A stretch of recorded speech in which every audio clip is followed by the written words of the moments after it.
All right, Delphine, are we ready to go? Yes. Okay. Well, hello everyone, and welcome to today's webinar on the essential components of a TB program. I'm going to keep, things, my introduction pretty brief. I'm Lisa Armitage. I'm the Assistant Medical Director for the Heartland National TB Center. We are presenting our webinar in conjunction with the Global TB Institute. So two of the COEs, we teamed up together to present the webinar for today.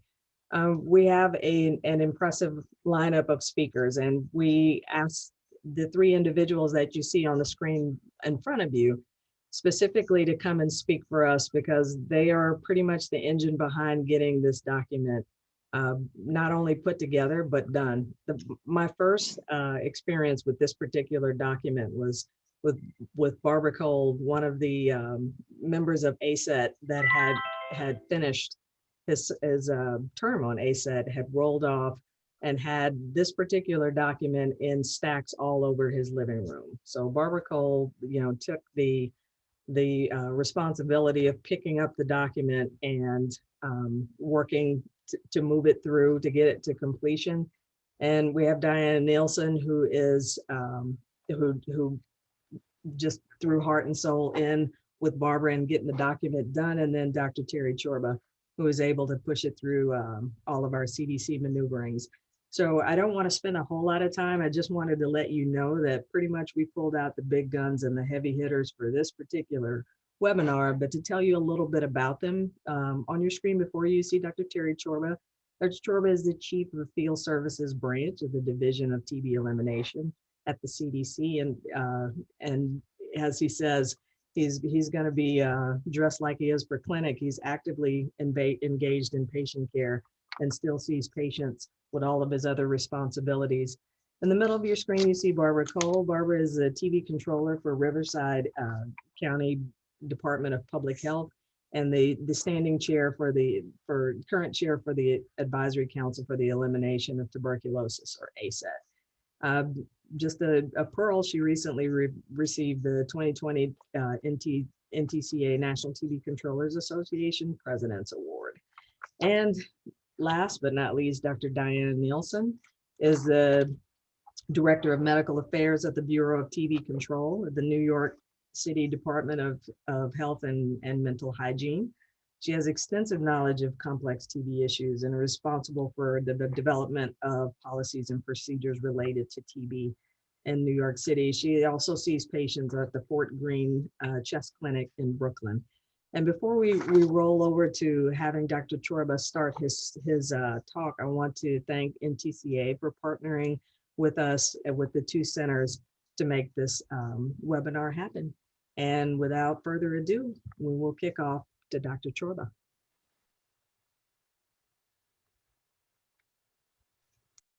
Dr. Chorba, you're muted. Okay, I'm something reverted to there. And I'm sharing the screen and we'll take it from the beginning. Can you see the slides? Yes. Okay, excellent. Well, this is absolutely thrilling because this tells a tale that was 7 years in the making. And it's wonderful to see that we've got 372 participants in today's gathering. I noticed that even Dr. Maylene Ekiak from all the way out in the Federated States of Micronesia is with us. So this is the story of a document that came out in July this past year, 2020, that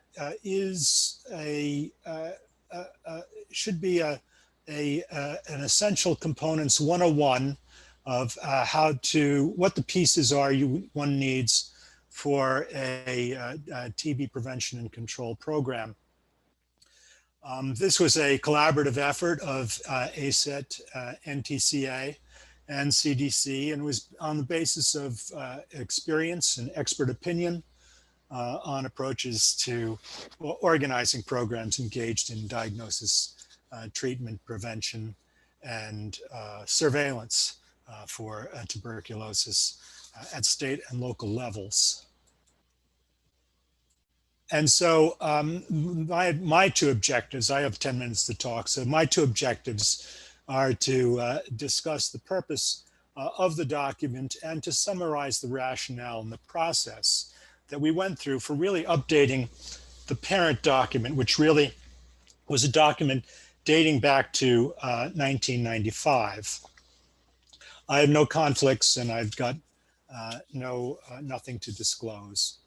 So this here is the title of the document, and you can see the reference for it. It's out there on the internet, available to everyone under, you go out to MNWR recommendations and reports, and from the middle of 2020, and it's available to you. But the document actually has a, is the follow-on to a document that was published back in 1995 in the same forum. And it had a very similar title and it had the same purpose. This document back in 1995 was published as a collaborative effort of ACET and CDC, and much the same way, based on experience and expert opinion.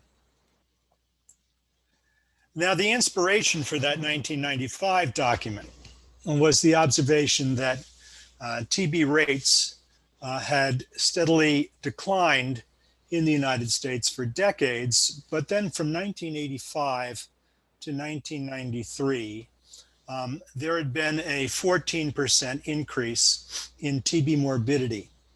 And there was an attendant decrease, an attendant increase in demands on state and local TB programs. And the increase in the morbidity that you see on this slide, this is the picture of the United States over a number of years, was that was at the dawn of the HIV epidemic. And TB was very much an opportunistic infection. We had immigration occurring, and what's happened over time is non-US born persons from countries with high TB prevalence have contributed an ever increasing percentage of our national TB case incidence. There is widespread transmission of TB occurring in congregate settings because of inadequate infection control. And these were back in the days when we had block grant programs. And when we had block grant programs, there was reduction in funding that happened for TB because under the block grant program, states were expected to determine their own distribution of federal funds across the diseases for the control of transmissible infectious diseases. And unfortunately, in that equation, TB suffered. State and local TB programs were generally weakened. I refer you all back to Lee Reichman's classic book, Time Bomb, on this topic. And so at the time, we had just gone through that. And so in 1995, the collective wisdom of ACET was to recognize that all state and local TB control programs should be able to administer activities that followed a set of core components referent to TB. And that would include planning and development of policy, identifying and managing persons with active TB and latent tuberculosis infection, providing laboratory and diagnostic services, collecting and analyzing data, and providing training and education. So back in 2013, I just did something that increased the size of the projection on my screen. Has that changed for you all as well? Yes, Dr. Torba. Tell me what to do to bring it back into size. At the bottom, So right of your screen. try hitting escape and then starting the presentation again. Oh, there we There. go. Okay. So back in 2013, Eric Brenner, who is an infectious diseases clinician in the State Health Department in South Carolina, he was then serving a 3-year term as a member of ASET, and he recognized a 20-year pent-up demand for revising the 1995 document so that it could reflect changes in the epidemiology, changes in the technologies that we use, that those technologies that now contribute to diagnosis, treatment, prevention, and surveillance of tuberculosis. So Eric pushed hard on getting ASET and CDC to commit to revising the document. Not surprisingly, organizing our approach and recruiting the appropriate contributors took a while, and we had the contributions, of course, of ASET and TCA and CDC. And I won't bore you with a lot of bureaucratic backstory, but there was a tremendous amount of bureaucracy that we unfortunately had to deal with. So the resulting 2020 document follows and expands on that original set of core components that were enumerated back in that 1995 document.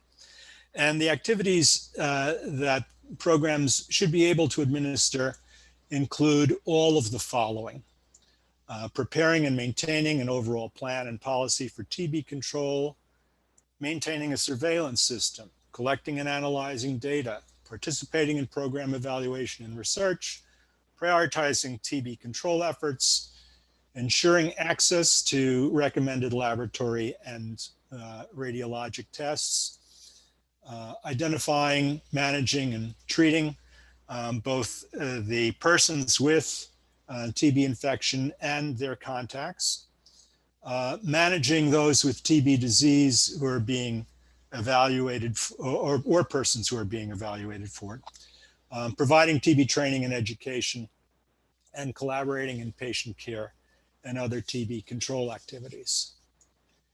And so in the document, we've been organized in such a way that I think it made for an ease of presentation of what's in the document, as Barbara Cole and Diana Nilsson will be covering the document in its entirety in the next 50 minutes. And we've tried to carve up the presentations in such a way as to cover the document, the document as it's organized. Barbara will review with you the administrative and programmatic aspects of the document, and those are these that you see there in front of you. And then Diana will review the laboratory and clinical aspects of the document.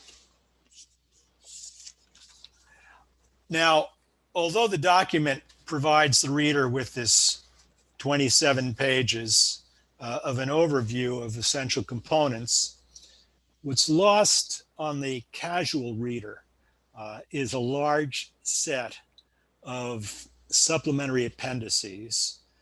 We have appendices A through H that in 35 pages of appendices. And the only way you'll get at it is if you hit on the URL at the end of the summary on the first page of the document.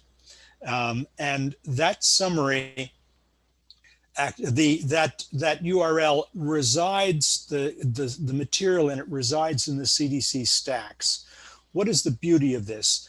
This way the appendices are replete with descriptions of CDC funded resources, tests for evaluation of persons with TB and LTBI, treatment regimens, and other units of information that can change rapidly. So the core 27 pages is material that is relatively immutable. That's what you need in a program.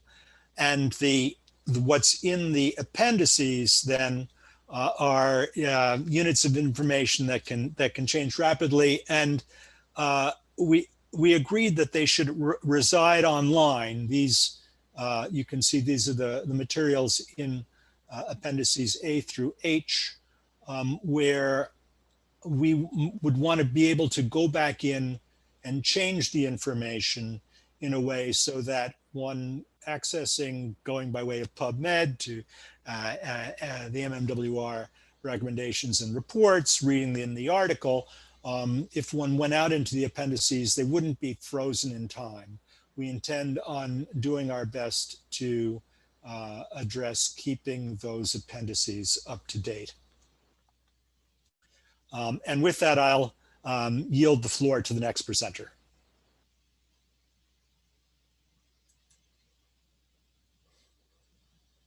I think that would be to you, Barbara.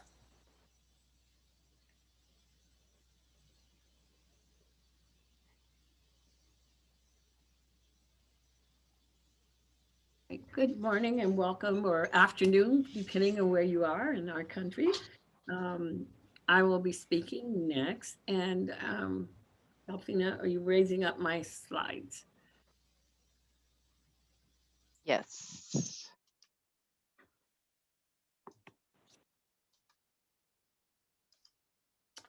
So as Terry mentioned, my area that I'm going to focus on was the administrative and programmatic aspects of the essential components document. And it'll touch on some of the things that Terry mentioned in terms of the outline, but go into a little more detail of what our plan was with this document.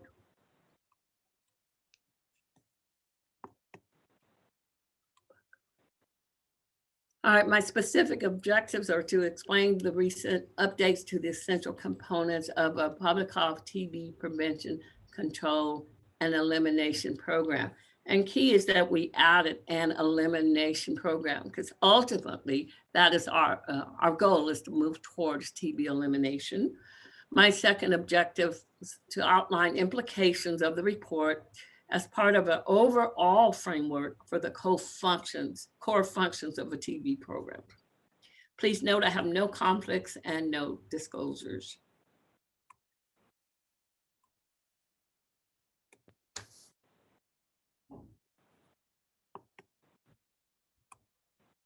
All right, important, and we felt it was very important to highlight what was unique to the role of health departments in terms for the control of tuberculosis.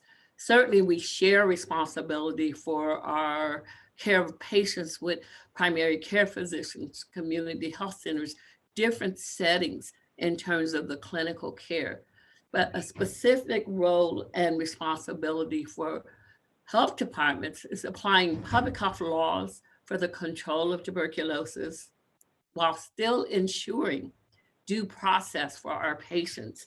And you're important in our various states, jurisdictions to know your specific laws because they can vary, but it's ultimately the role and responsibility of public health to carry them out.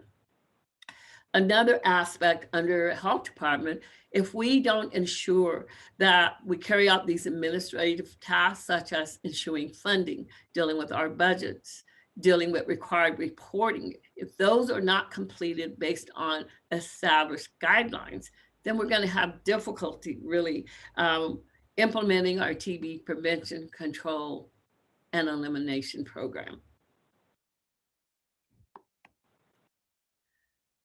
Overall planning and policy, depending on what level of staff are involved in your program, it could vary. It could be a TB program manager. It could be the TB controller. It could be the health officer. Someone, though, always has to be point on ensuring that we've developed an overall TB control strategy.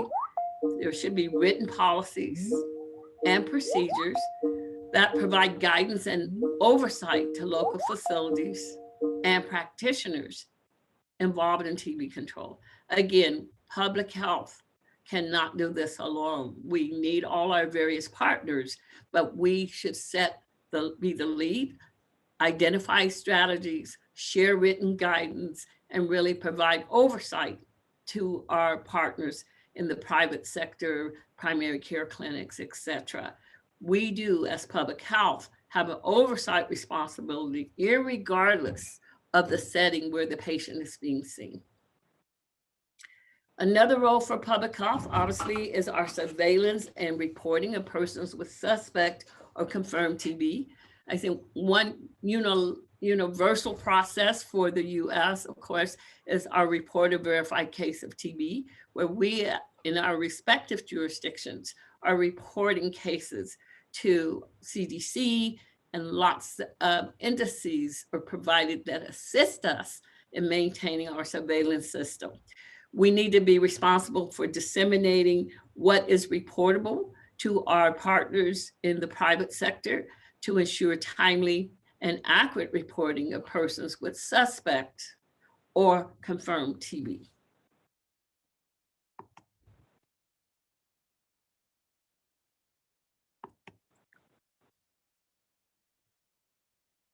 Another role of the health department is providing training and education. Our goal would be to ensure that as public health, we are current on new technologies, on new developments in the management of TB, whether it's medication, whether it's laboratory functions, that we as public health can serve as a resource for training and education to our own staff, other health departments, clinicians, patients, families, obviously, community groups, and ultimately the general public, so they have an understanding about TB and that it's not just a disease of the past. We must establish partnerships and collaborations with our stakeholder and high-risk populations. This will allow us to maximize our efforts and minimize expenses. Once again, TB elimination cannot be accomplished by public health alone. It takes all of us working together. An aspect in the document we felt needed more information had to do with research that we could do either at the local, national, or international level. So it's based on program capacity, obviously. We spent a lot of time discussing what were those key research questions that needed to be addressed. And as Terry mentioned, rather than trying to put everything in the body of this document, they are in the appendices, very well laid out of questions we need to address as TB controllers, as TB programs throughout the US and other areas as well. So please do look at that for those specific research questions.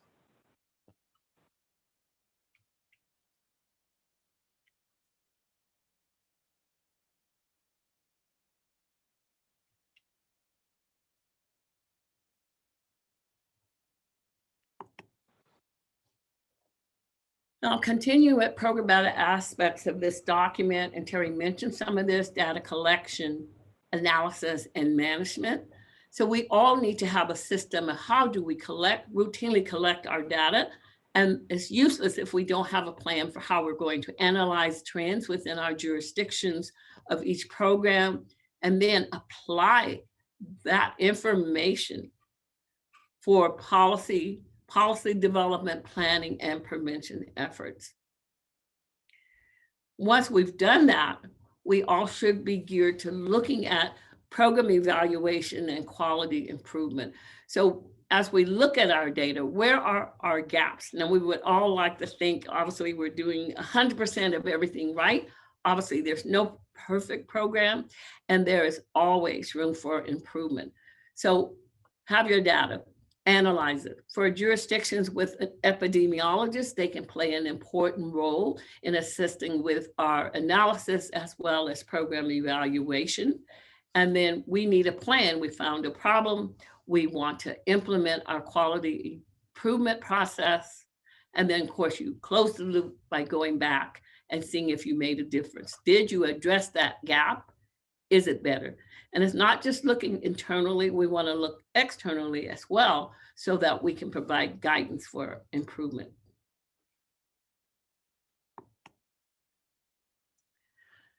Also on the program evaluation and quality improvement, there's discussion around having specific procedures to ensure standards of care for TB management are met. Now, again, if we reference the RVCT, there's specific indices we can use to measure ourselves against. Are we meeting them? When you think about patient outcomes, there's things around sputum conversion, culture conversion. There's lots of basic things that we collect that we should use to apply to our program evaluation and quality improvement. Why do we do quality improvement activities? Of course, we're trying to ensure the effectiveness at the system level and ensure positive outcomes for our patients. So no matter what we're discussing, no matter what we're doing, the ultimate should be, yes, we're trying to control tuberculosis in our community. Yes, we're trying to move towards TB elimination. But ultimately, we want to ensure that we have positive outcomes for the patients we're caring for, and that we're providing, of course, culturally sensitive, competent care for our patients as well as education. Now, to accomplish that goal, it's very important that we ensure a competent TB workforce. We really want to ensure that our own health department staff are well versed in TB and the various components, that they get this training they need. And of course, we're also wanting to make sure that all of us are making sure we're not using stigmatizing language as we're doing the education with our patients, with the community, with our partners.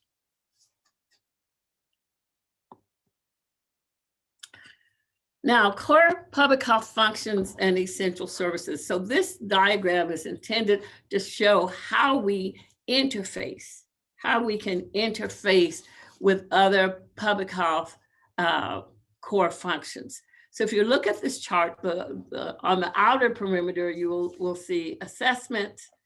You will see, let me start over, assurance, assessment, policy development.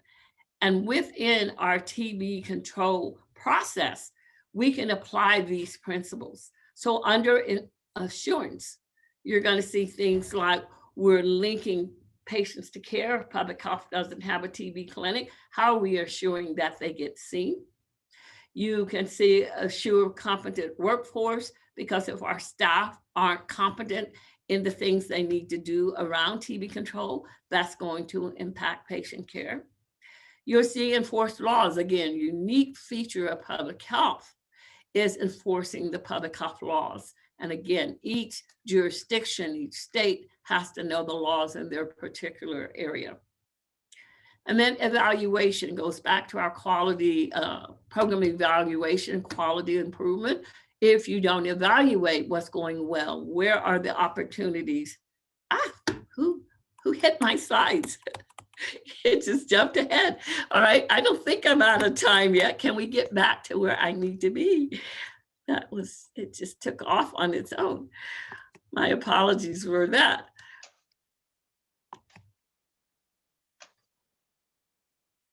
All right, let's see if I'm back to there we go. So enforce laws, link patients to appropriate care, assure a competent workforce, and then evaluation. Then under assessment, we should be monitoring the health in our jurisdictions. We should be, of course, making sure there's appropriate diagnostic workups for patients, as well as investigation of cases. We also, as part of assessment and policy development, we're informing, educating, and empowering our stakeholders, our patients in this area where we're trying to control this disease. Community partnerships, we all need to know who they are in our respective areas and mobilize them to partner with us as we move towards TB elimination. And again, we want to have specific policies around that. In the middle of our system management is the research. A lot's being done on the clinical front, but there are other areas, observational research we should be looking at, things that make a difference in our respective, excuse me, jurisdictions.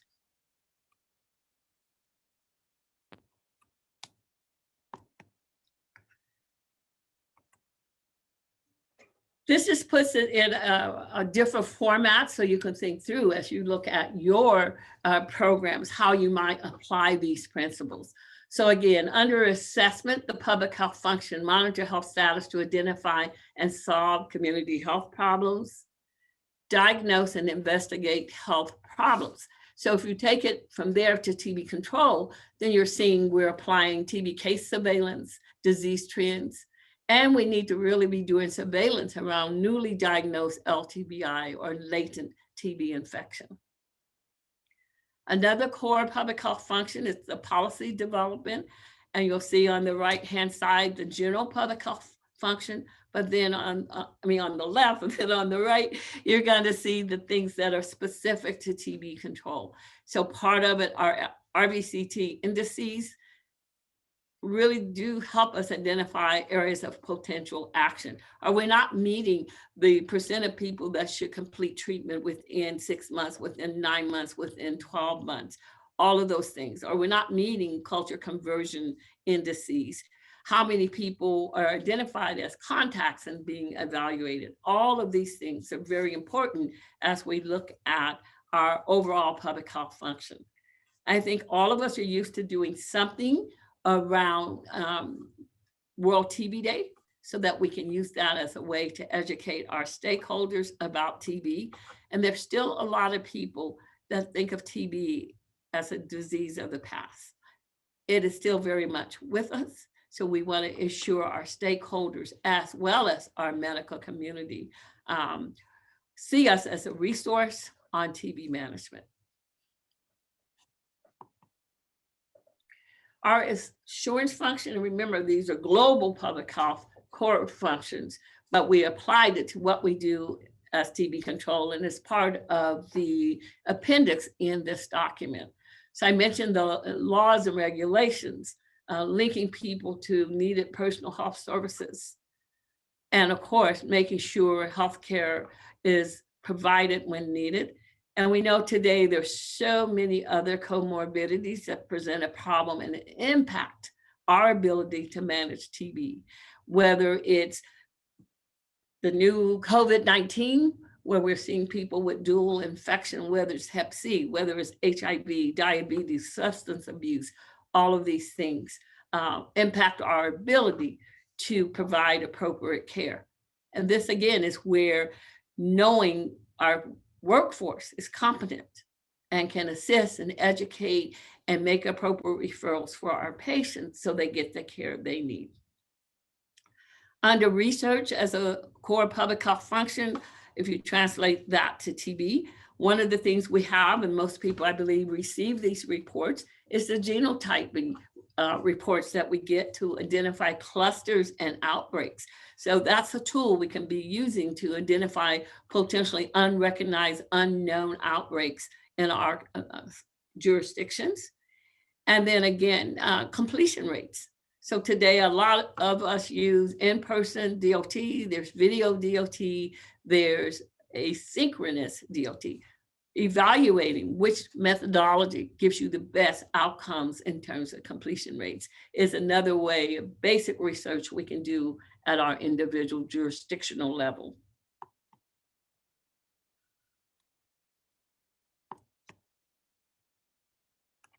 Now, all this information, how can it be useful to TB control programs? And here's some of the information we felt would be useful for people to think about as you look at how you operationalize this document in your particular jurisdiction. So first, you can use this document to provide an introduction to TB control essentials for new TB controllers in each state or local jurisdictions.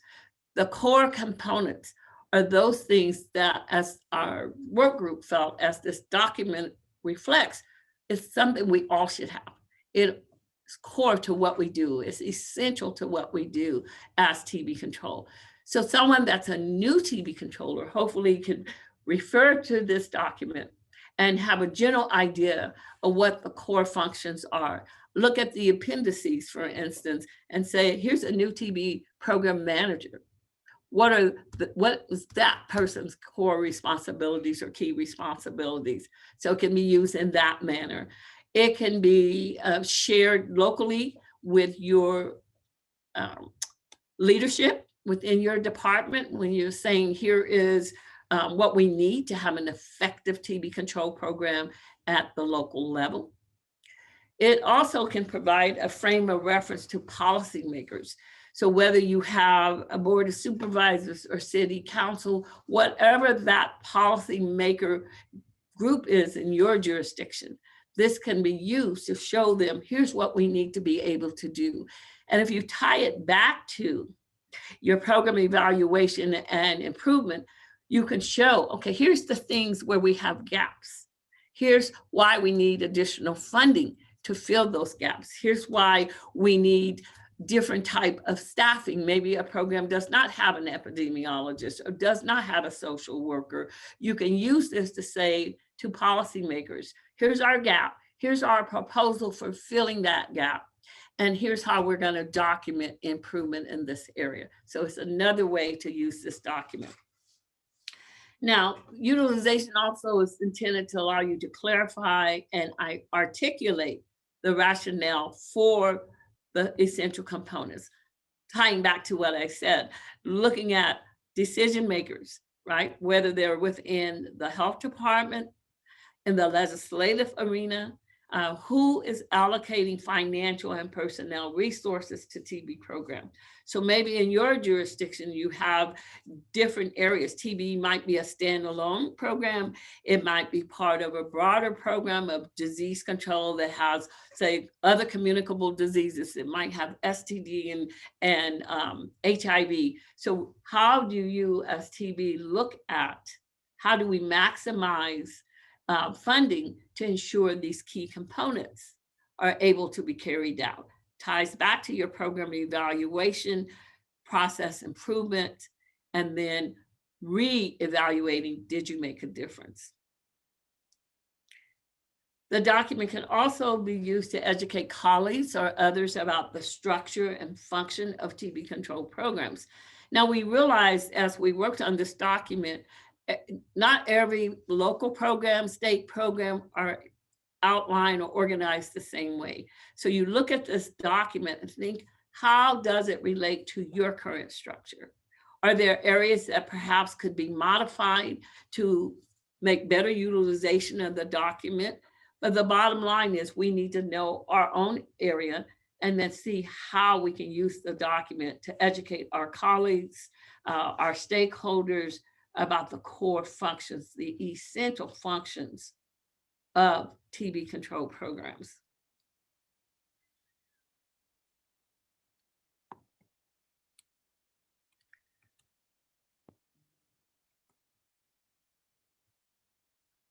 So in summary, I think we all know the TB landscape is changing.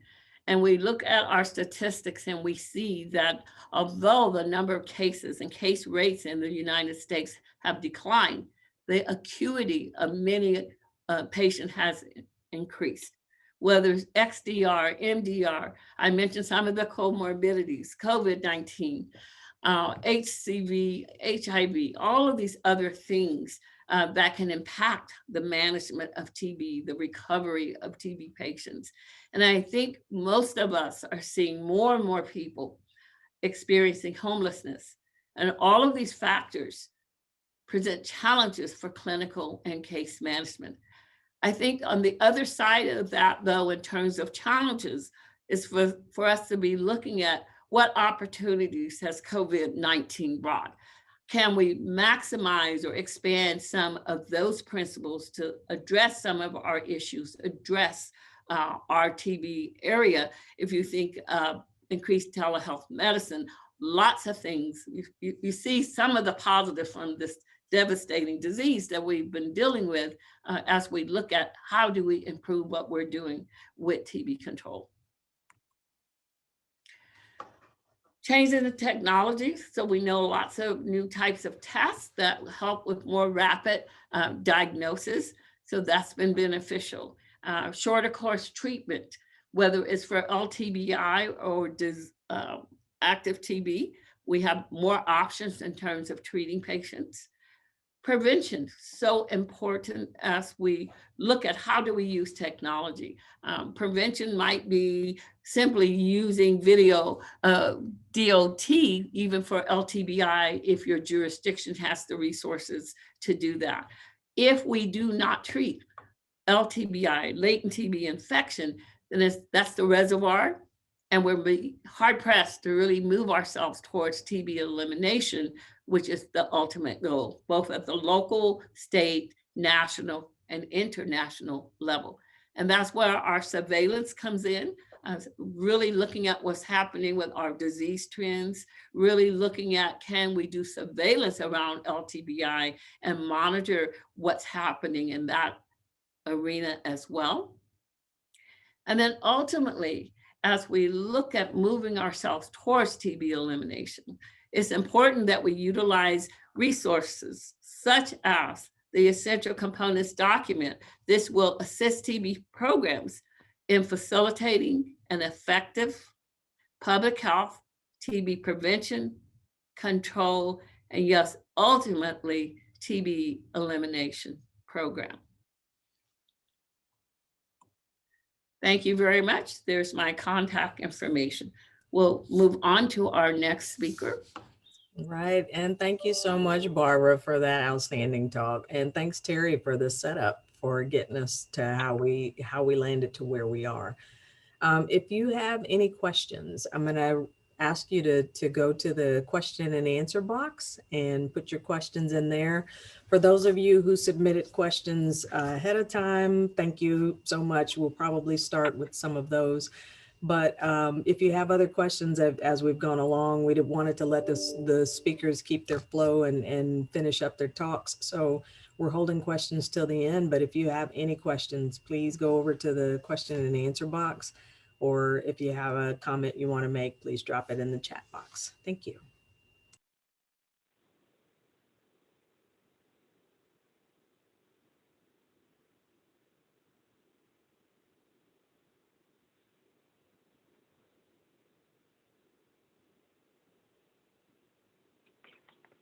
So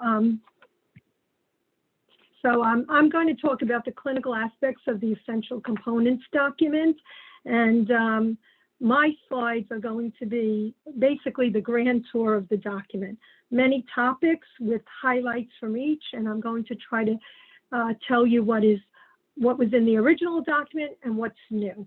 The appendix is crucial to this part of my talk because many of the things, this document was felt to be more of a programmatic document and not such a clinical document, because there are clinical documents elsewhere, but in the appendix there is a lot of clinical information.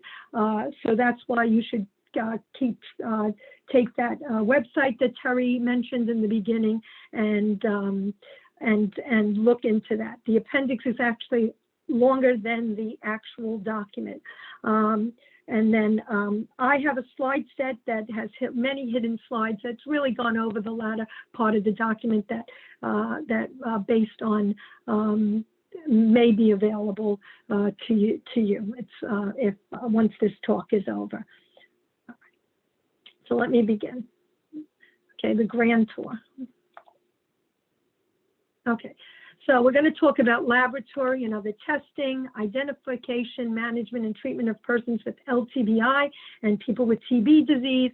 We're also going to talk about management and treatment, the medical and case management collaboration.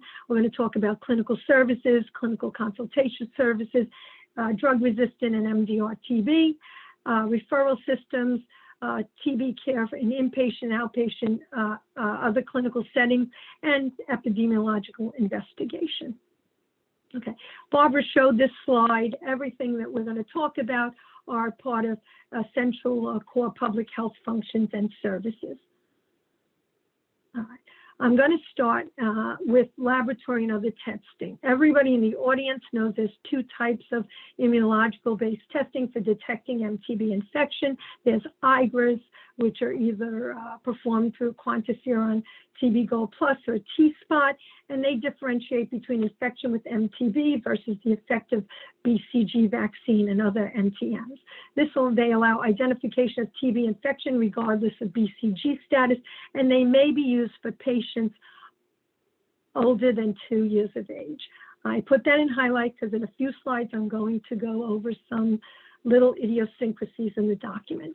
TST is still valid. It's acceptable, especially when IGRA is not available or too burdensome. And it's important for staff to maintain proficiency as more and more programs are going towards IGRAs, which are newer tests and very valuable in our population, since many of us are seeing patients who have been vaccinated with BCG. It is important. The ability to do a skin test and understand the cut points needs to be refreshed in the program. All right.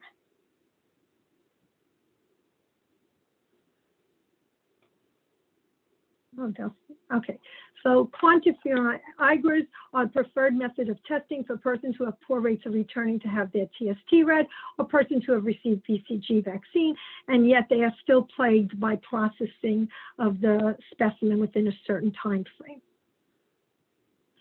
Okay.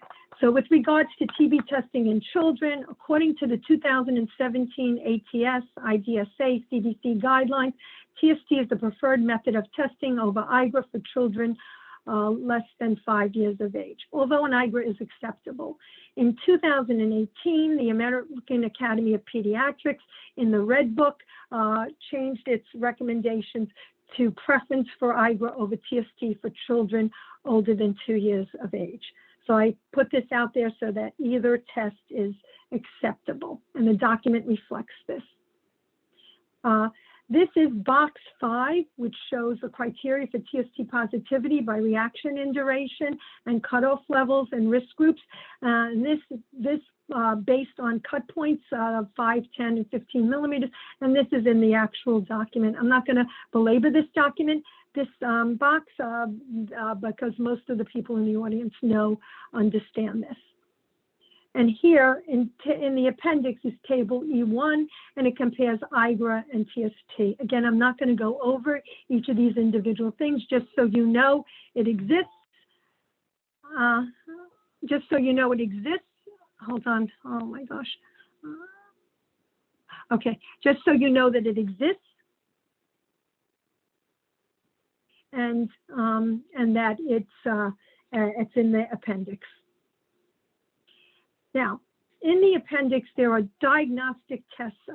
There are pages of diagnostic tests for any test that can be done in tuberculosis, including routine blood tests, including CAT scans, including AFB smears, cultures, and genotyping. So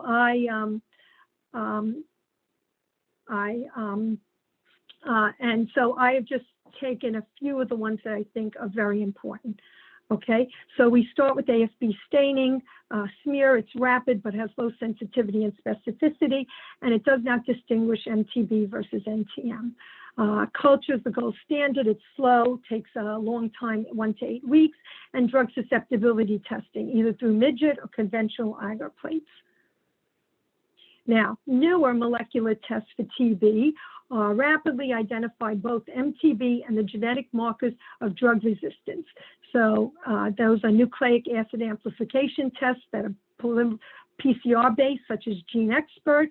That RPOB mutation can identify rifampin resistance rapidly and is a harbinger for drug resistance. And these tests can be done within hours of receiving the specimen without waiting for culture-based DST. There's also the molecular testing through the Molecular Detection of Drug Resistance program through the CDC, and that program looks at mutations that cause resistance. And then whole genome sequence, which can identify MTB and genetic mutations associated with drug resistance. It can provide more discriminatory genotyping, but it needs culture growth. So whole genome sequencing can help on the clinical side, and it can help on the epidemiological side. Now, this is a slide from our New York City's personal slide set, and in it you can see how there's across the top in the gray, there's the actual gene targets, and on the left you can see each test. And when you look at Gene Expert, it identifies only the RPOB mutation, which is associated with rifampin resistance. When you look at something like pyrosequencing, it identifies mutations associated with rifampin, INH, and fluoroquinolone resistance. And then when you look at the Sanger sequencing, it identifies, which is done at the CDC, it identifies many targets for many of the other drugs that are used to treat TB. And whole genome sequence probably has a more complete profile of drug targets that identify resistance. And of course, there's always research going on for certain genetic targets related to the newer drugs that we're using. All right. Why is it so important to have these newer molecular tests? They allow for early identification of tuberculosis, earlier initiation of treatment for TB, which results in decreased transmission of tuberculosis. These specimens still at this time need to be cultured for phenotypic drug susceptibility testing, but I will tell you in the future that may not continue to happen in certain programs. These tests and methods are constantly changing, and programs should have access to the most updated tests. The results should be reported as they become available. They should be used for managing complex cases. They should remove patients from isolation in a timely fashion, and they can identify cases with epidemiological and genotypic linkages.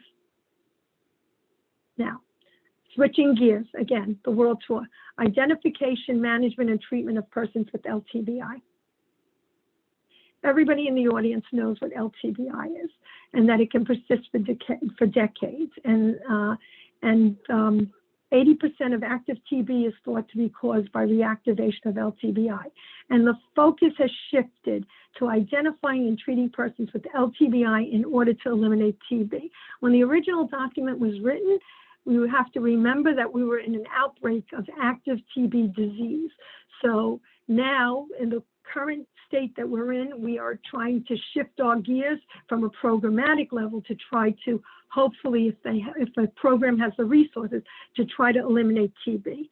However, the benefit of treating LTBI must outweigh the risk to the patient.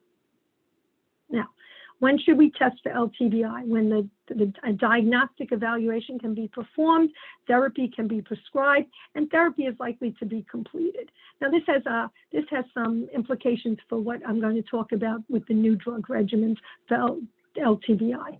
A risk assessment should be conducted to identify groups who are at high risk for TB in order to reduce waste of resources and prevent non-essential treatment. Again, Barbara alluded to that in the beginning of in her talk. You have to do, as a program, we must do things that are valuable and it's essential, and don't waste resources. The United States Preventive Services Task Force recommends guidelines for incorporating TB prevention into primary care, and I'll go into them in a few slides. And it is important to engage primary care providers for TB elimination. Again, that was mentioned by Barbara, but we cannot eliminate tuberculosis as an individual public health program. We need to rely on other physicians, other organizations to help us do this. All right. Risk assessment should be based on state and local epidemiology. And in the appendix, we go over many of the individualized risk factors that have been enumerated by the ATS, the IDSA, and the CDC. There's two general categories of risk factors in Appendix F, is TB, recent TB exposure, and progression to active TB disease after becoming infected. Those are the two large buckets for risk factors. And really only retest a person with a negative test if there are new risk factors, such as if they're a close contact, there's new immunosuppression, or there's new residents or travel to a high-risk area or country. And we must collaborate with other local TB programs. Okay. Here are those recommendations from the United States USPSTF recommendations. They are asymptomatic adults older than 18 years of age who are at increased TB risk, are those who are born, resided, or traveled in countries with increased TB prevalence. And this is the generic way now that we're talking about what countries place people at risk, rather than memorizing lists of countries that one day are on the list for high TB risk versus not country for high TB risk. So any country other than the US, Canada, Australia, New Zealand, or a country in Western or Northern Europe. And the other group is adults who lived or worked in high-risk settings. And this, in our document, says hospitals, long-term care facilities, correctional facilities, and homeless shelters. But I am reminding you that we recently have updated recommendations for TB screening, testing, and treatment of healthcare personnel. Please consult them, especially for your hospital-based risk. Now, in February of last year, in the MMWR, guidelines for the treatment of latent TB infection came out from the NTCA and the CDC, but what was essentially said in them had been some concepts that many programs had been already enacting. So basically, these new treatment LTBI guidelines, TB disease should be ruled out, of course, before treatment for LTBI is initiated. The focus was to try to use these new shorter regimens that are available because they're generally well tolerated. They lead to improved treatment completion, and they were non-inferior to INH. I think people were waiting for those studies to come out, which they have come out in the last few years. Short-course rifamycin-based regimens are preferred over longer-course INH therapy. Many of us in the audience know that a lot of people did not take INH for the full 9 months, and it was a difficult drug to sell to people and to sell to community-based providers who are afraid to use the drug because of its side effects. So the short-course regimens that are currently recommended are daily rifampin for 4 months or once-weekly INH and rifampin, so 3 HP for 12 weeks. INH now can be given for 6 to 9 months, so we're back down to 6 months.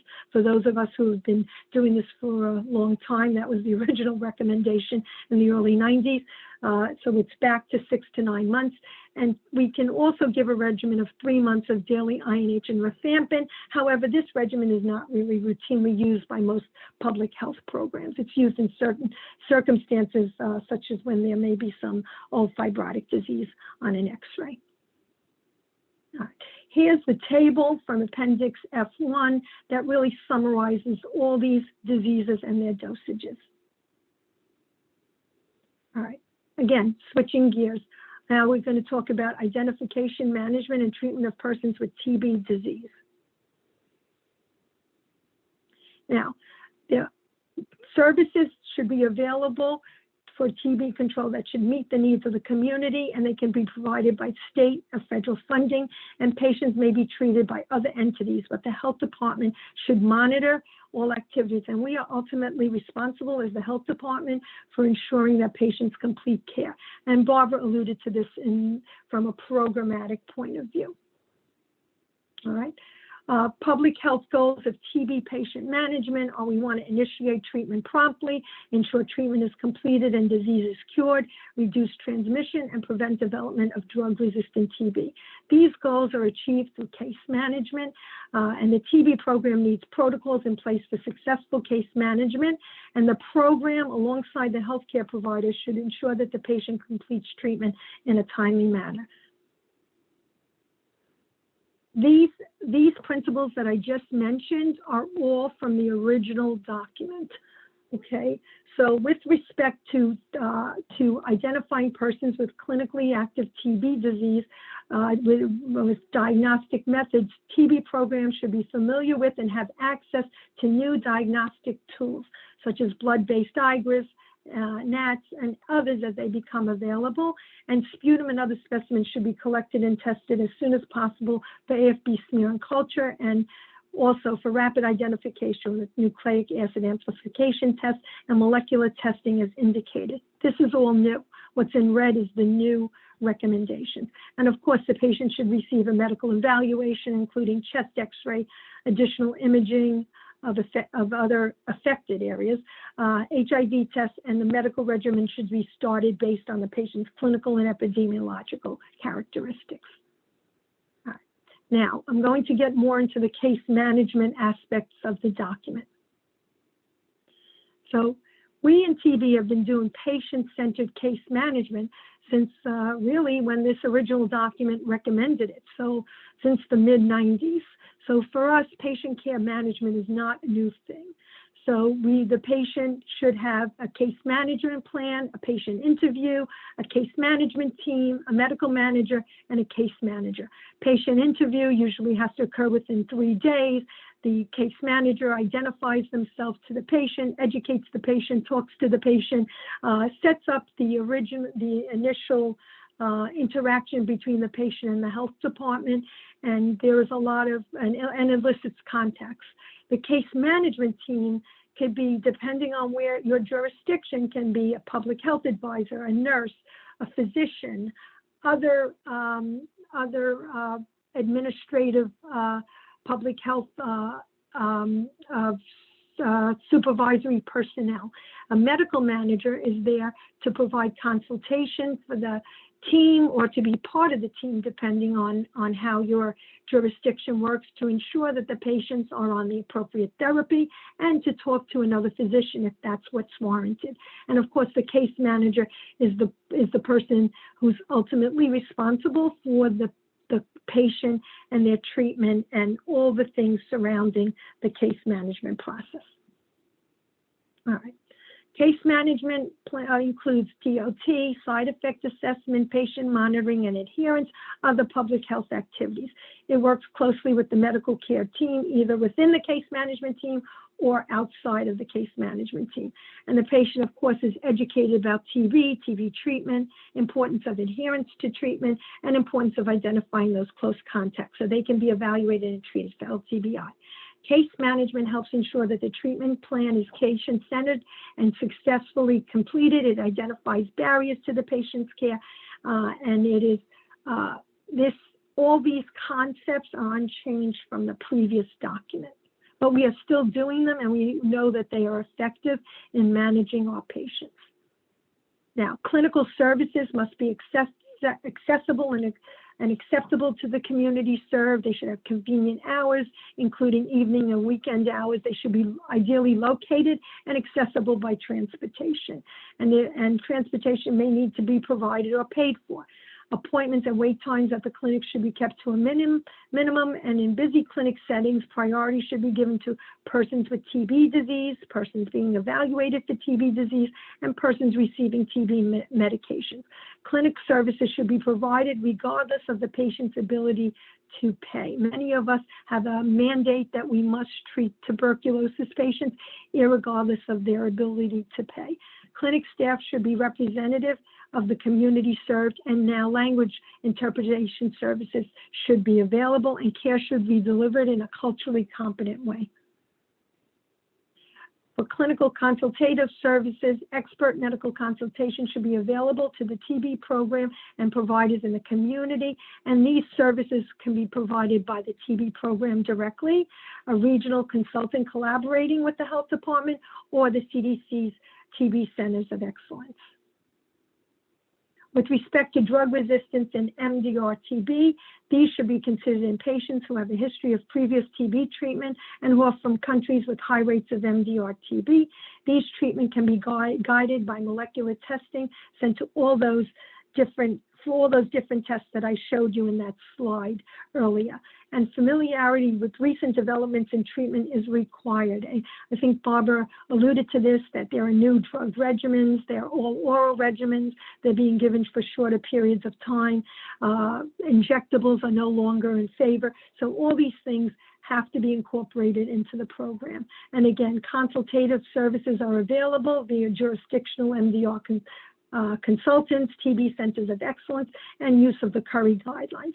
And for anyone who didn't know, there are new MDR, actually the first MDR guidelines that were released from the ATS, the CDC, the European Respiratory Society, and the IDSA in November, I think, of 19.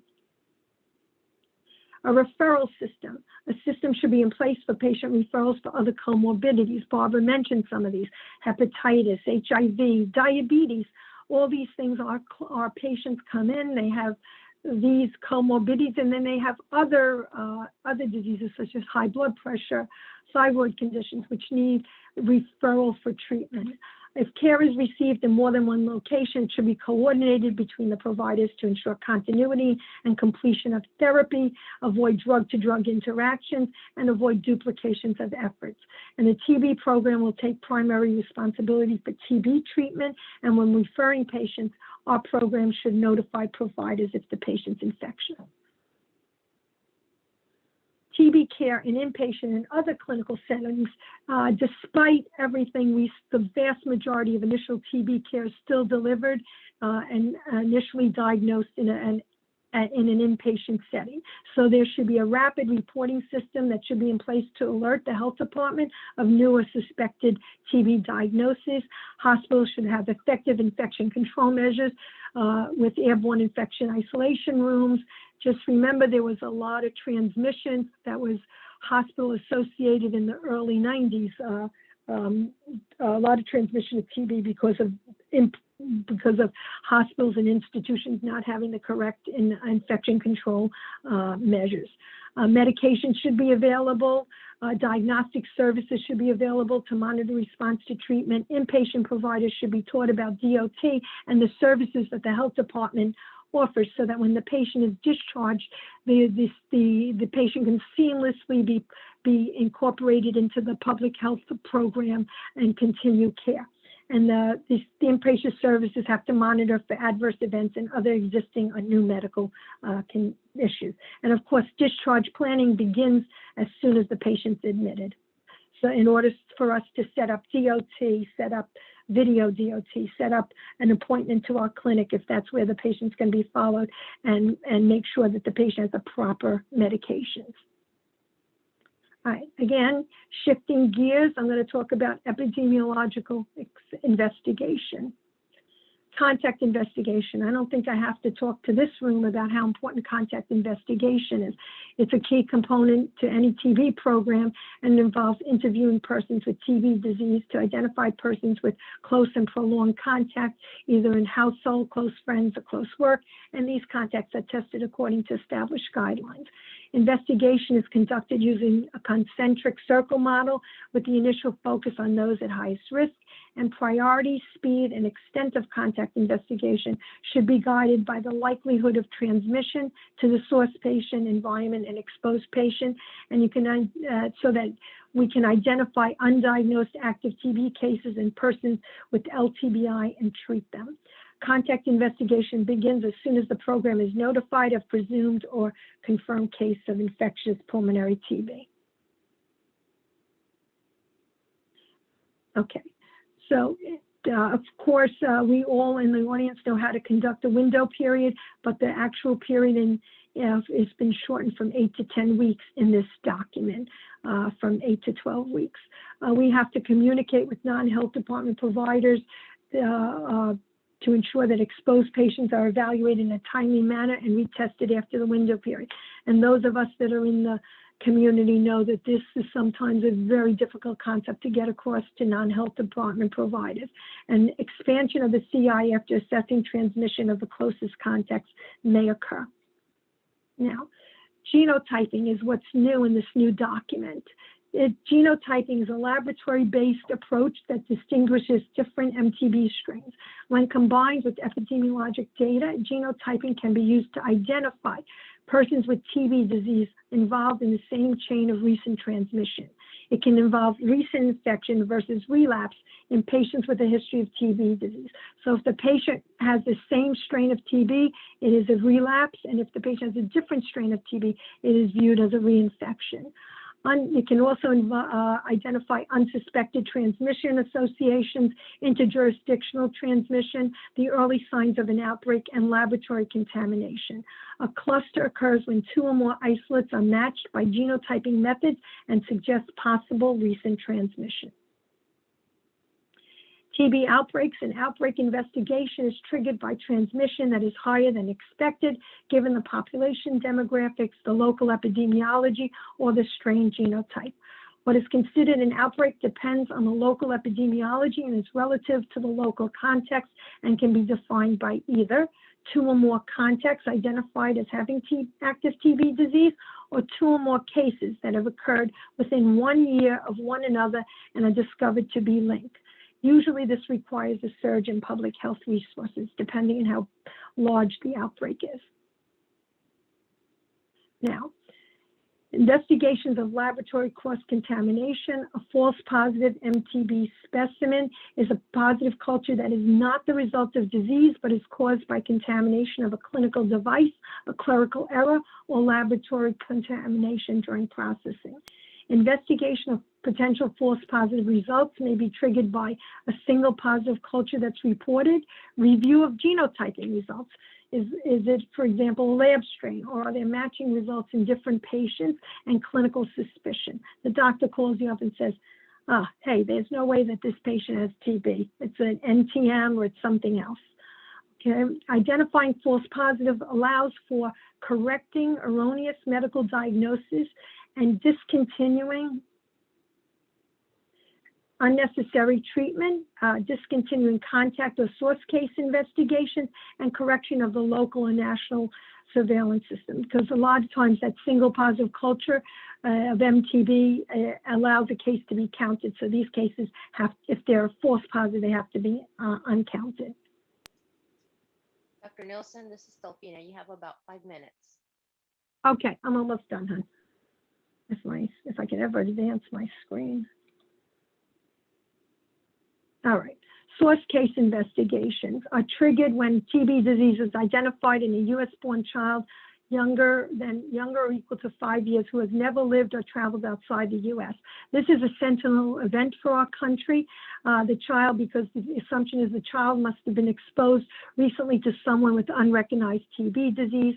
Parents or guardians considered associates are usually the best informants, with specific attention to all associates who have symptoms of TB disease. This investigation begins with the closest associates, who are usually household members, and it follows the same overall procedure as a standard contact investigation. And one of the things in this document, which was in the original document, is that a source case investigation may be considered for children in this age range who have LTBI, if the resources of a program allow. I will tell you, New York City, we do not do a source case investigation for kids 5 and under who have LTBI. All right, I'm done. I want to thank you, Joseph Lindsay, my PHAP, who helped make the slides, Felicia Dworkin, my deputy, Anita Kalau, and Alice Easton, who supervised Joe. Well, thank you so much. Thank you for, Dr. Nielsen. I did the grand tour, Lisa. Yeah, yes, you did. And thank you for that. So I'm going to get to the questions that we have. I asked our speakers to come back up, and I'll try to kind of focus them on the specific speaker. There were a lot of questions about COVID and TB. And if you look in the question and answer box, there's a new paper that Philip Hopewell, Lee Reichman, and Ken Castro, who is the former lead for DTBE before Phil LeBoux came on board. They published a paper in Emerging Infectious Diseases, Parallels and Mutual Lessons in Tuberculosis and COVID-19 Transmission, Prevention, and Control. I think, especially with this group, that you would find that one interesting. So I put the link to the paper in the question and answer box. I want to thank Ms. Constancio for her question. She had another question, though, and I was going to ask Terry, I don't know if you're able to address this, but she asked the question, have we seen a rise in TB since the COVID pandemic?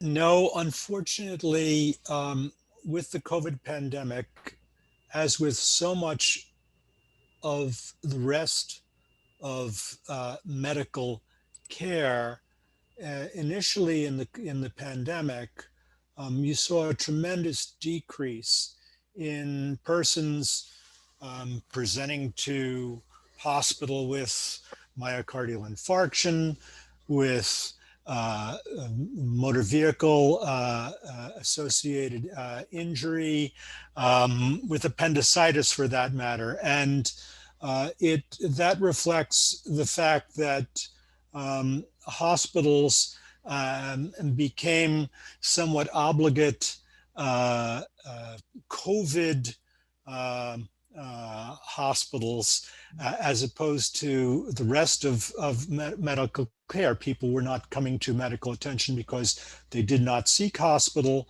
or because in the event of emergencies, there may not have been emergency medical personnel available to transport the person to hospital in time. The numbers were very, very dramatic. As we moved on through the epidemic, things righted themselves somewhat, but nonetheless, the numbers of patients identified being reported with tuberculosis under the RVCT, the report of a verified case of tuberculosis by state and local health departments across the country, was less than the anticipated amount.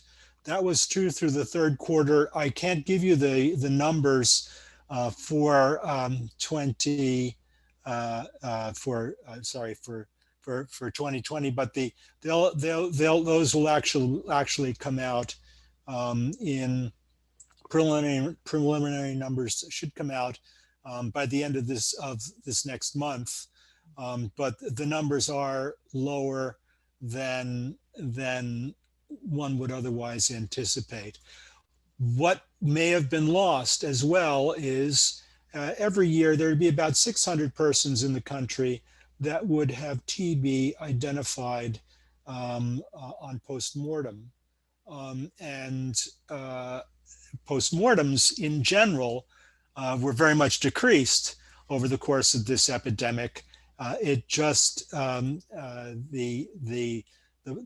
time, the effort, the personnel just were not available there, as resources had to be freed up in terms of personnel and time to address the vast COVID epidemic. So in general, reporting for TB was decreased in this country.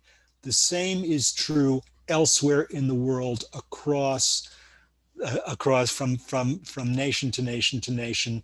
I serve as a reviewer on emerging infectious diseases, and I can tell you that I know of at least 3 articles that were submitted to emerging infectious diseases by other countries where they were having the same experience that we were. Over. Thank you for that. One question that popped up in the question answer: do you have any advice for TB cases who are undocumented and who do not have money or resources to afford treatment? Local and state resources are scarce for this population. So that's kind of more of an administrative question. I was gonna leave that one to Barbara. Yes, thanks for the question. I think, again, you look at your local procedures. For us locally here in Riverside County, but California as a state, again, our goal is not to have money and lack of payment be a barrier to care. So we don't actually ask the immigration status. We evaluate them based on the clinical need. We provide care. If there's any third-party payer that people are eligible for, we do and try and do that. But the bottom line is, from a public health perspective, if we don't treat people with TB, it impacts the entire community.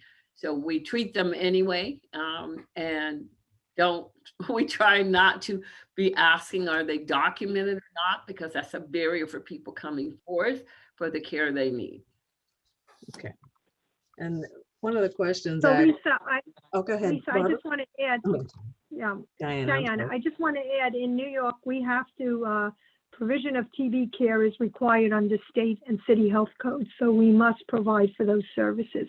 So patients in the situation that it's being asked about, a lot of times they will get referred to our clinic because a provider will not take care of them because they can't bill for their services and because they have no insurance.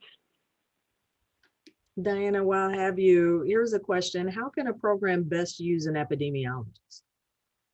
How can they best use an epidemiologist? I think we have a program with many epidemiologists, and we have a robust surveillance system. We use Maven, so they can help you look at from our program spread as the breadth of from surveillance reporting all the way to looking at genotypes and genotypic data, and looking at transmission and looking at clusters, and actively going out to investigate them, and doing outbreak and expanded contact investigation. So an epidemiologist is incredibly valuable, I think, to a program for all those reasons. Here was an interesting question. What roles do nurses play in TB programs as a rule? Is there anything in the document, specific to the role of nurses or requirement of nurses to have nursing? So there is nothing that I could see based on that document that says that you should have a nurse as the person that does the case management. There's just there's generalities about who could be the case manager. So I think that is a programmatic decision, and there are some programs that have nurse case managers, and there are some programs that have PHA-driven case management, which is what exists in our program. Okay. And I thought this was an interesting question. I'll give this to the both of you. What are important but non-essential components of a TB program? Barbara can answer first. Answer first. What's important but not essential? Yeah, what are important but not essential components of a TB program?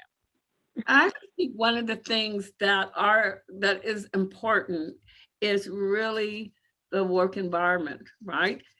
We want to retain our knowledgeable staff. So if you don't have a positive work environment, you're going to have turnover. You're going to have people who aren't motivated to do the work. So I would almost say it's essential, but I will say it is very important, because that really determines how committed they are to the care they're providing to the patients. And if we don't keep the patient at the center, patient-centered care in mind, then we don't do a good job. So to me, my workforce is important, and keeping them feeling appreciated, keeping them well informed, and obviously dealing with any issues. So if someone's not performing, you coach them in doing a better job.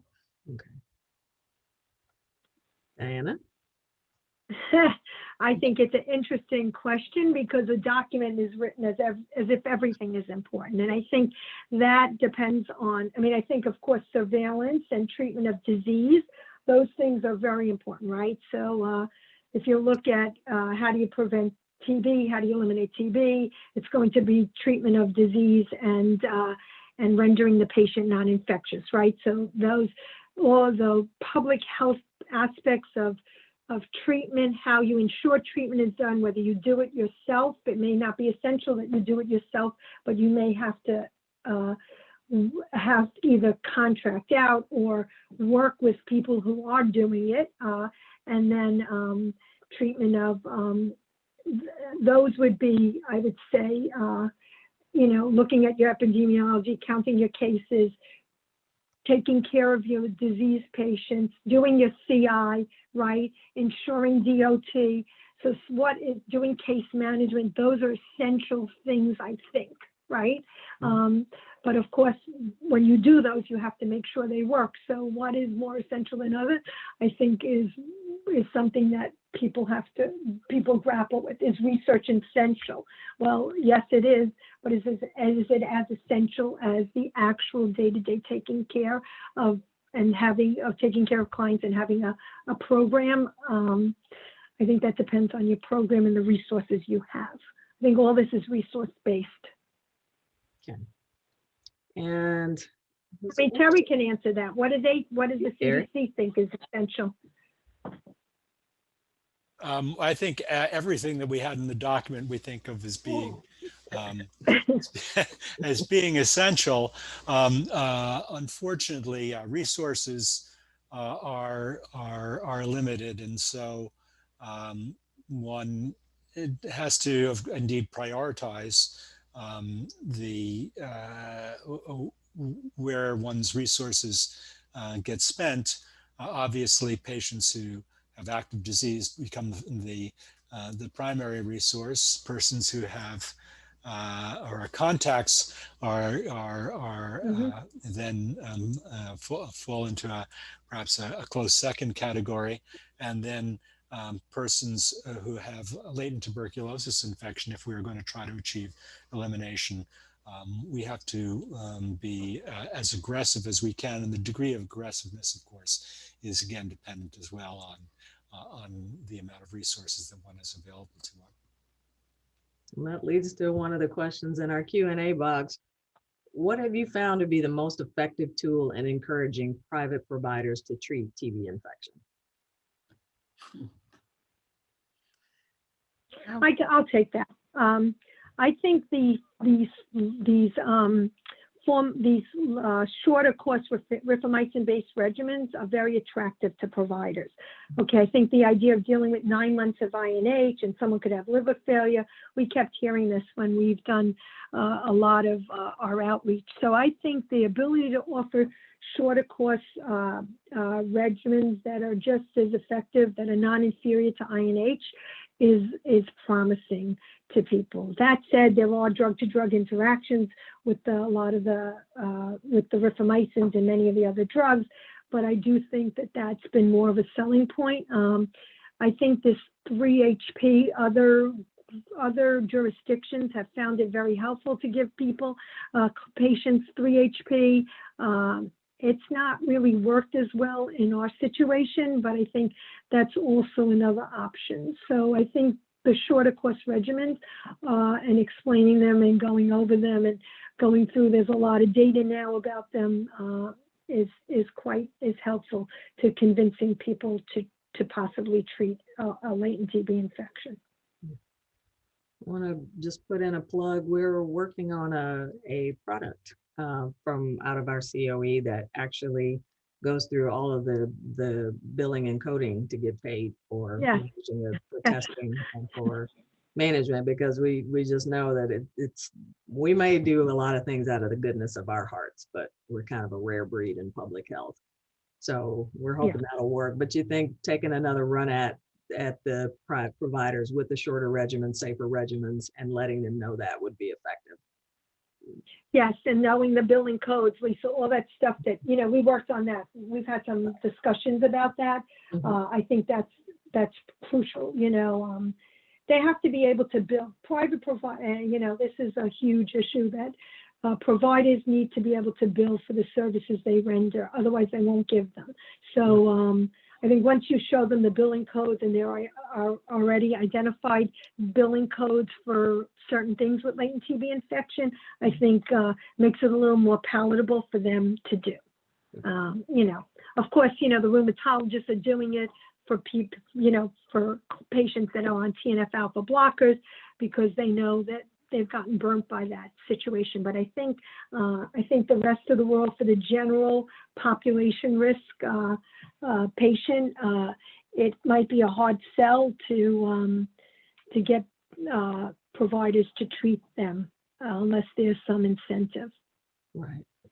I'm going to take a minute. I had one other question I wanted to ask, but we're about a minute in. Delphina, did you have some closing things before? Yes. Olivia, did you want to share the CE and eval information right now? Yes, the link to the evaluation has been put in the chat box. If you could take a moment to complete that after the webinar, and you will have to complete that in order to request CME or CNE credits. We will also be sending that out by email after the webinar. Thank you.